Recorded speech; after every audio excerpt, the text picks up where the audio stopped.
Você pode ter uma empresa lucrativa, imóveis no seu nome, investimentos crescendo e ainda assim estar completamente desprotegido. Por quê? Porque enquanto seu patrimônio estiver todo no mesmo lugar, exposto, concentrado e sem estrutura, qualquer problema jurídico, fiscal ou pessoal pode arrastar tudo. E é por isso que hoje eu vou te explicar o que é segregação patrimonial. Um conceito que a maioria ignora, mas que pode ser a diferença entre proteger o que é seu ou ver tudo misturado e vulnerável. A maioria das pessoas só percebe que se precisava separar o patrimônio depois que já perdeu parte dele. E o mais curioso, não é por falta de dinheiro, é por falta de conhecimento, de estrutura, de mentalidade, por acreditar que é caro mexer, por acreditar que não precisa fazer isso agora, por acreditar que advogado é caro, ou porque acha que ainda não é o momento, ou pior, por achar que nada de ruim vai lhe acontecer. Quer saber? Tomara que não, mas esteja preparado, depois não vai dar tempo. E fica comigo até o fim, porque o que você vai entender aqui pode mudar completamente a forma como você organiza e protege tudo que construiu até agora e o que está construindo. Segregação patrimonial significa separar juridicamente aquilo que tem naturezas distintas, mesmo que tudo seja seu. Na prática, isso quer dizer separar patrimônio, colocar cada tipo de patrimônio em um ambiente diferente. Na sua casa, você não separa o local do material de limpeza, dos alimentos, da roupa suja, dos talheres? Você não tem em sua cozinha um espaço diferente para colocar garfos, outros para facas, outros para colheres? Você guarda seu carro no mesmo lugar que você guarda seus cobertores, toalhas e outras coisas de casa? Viu como é fácil? Mas por que pro seu patrimônio você coloca tudo dentro do mesmo armário, dentro do mesmo compartimento? Quer dizer, você separa os talheres, os pratos, os copos, a roupa limpa, a roupa suja, o tênis, a comida, material de limpeza, os livros, mas coloca todos os seus bens no mesmo baú. Viu como é que não faz sentido? Separar o que é patrimônio pessoal do que é patrimônio empresarial é o mínimo. Separar o que é ativo produtivo do que é ativo de segurança é o mínimo, é o básico. Separar a operação de patrimônio é o mínimo. Tem vários mínimos, porque é muito pouco mesmo. Quando você não faz isso, o que acontece? Uma ação contra a sua empresa pode atingir seus bens pessoais. Uma briga conjugal pode atingir seu negócio. Uma briga societária pode congelar sua fazenda. Se não há segregação, não há separação. Imagine um caso, um sujeito casado, bem-sucedido, esposa bem-sucedida. Ele descobre um filho antes do casamento. Descobriu que tinha um filho que nunca tinha conhecido, bem antes dele se casar com sua atual esposa. Para proteger os bens contra esse filho, ele simula a separação de sua esposa e para ela transfere todo o seu patrimônio. Passa um tempo e a esposa descobre uma infidelidade conjugal. O que era separação no mundo jurídico fictício se torna uma separação real. O que sobrou para ele?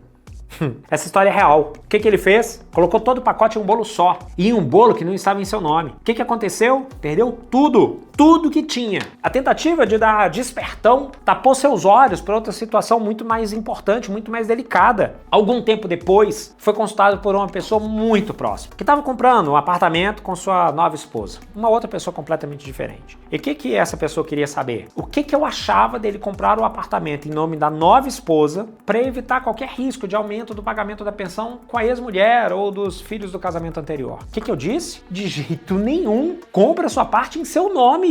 Não assume risco de colocar nada em nome da outra pessoa, não. Veja que a segregação vai muito além de constituir uma holding. Vai em colocar cada patrimônio em seu devido lugar e assumir a responsabilidade disso. Segregação não é esconder, é organizar. É criar paredes jurídicas entre ativos que não deveriam afundar juntos. Nessas duas situações que eu comentei, se houvesse holding, se houvesse doação, se houvesse mais estratégia, se houvesse consulta a um advogado sério, as pessoas envolvidas teriam mais segurança. Agora me responde com sinceridade. Se um problema atingisse uma parte da sua vida hoje, sua empresa, seu casamento, um processo inesperado, isso arrastaria todo o resto junto ou não? Se a resposta for sim, então você não tem segregação patrimonial e você não está planejando seu patrimônio. Você tem tudo no mesmo barco, sem colete. Segregar patrimônio não é fazer uma holding genérica e achar que está protegido. Existem camadas diferentes de segregação e cada uma tem um papel específico. Às vezes, colocar o patrimônio no seu nome é uma forma de segregação. Pessoa física e pessoa jurídica serve para separar o que é seu da empresa. Patrimônio pessoal deve estar sobre outra estrutura, em contratos claros, diferente da empresa. Inclusive se você for sócio único. Outro ponto é a operação de patrimônio. Negócio que gera lucro sempre tem risco. De forma geral, quanto maior o lucro, maior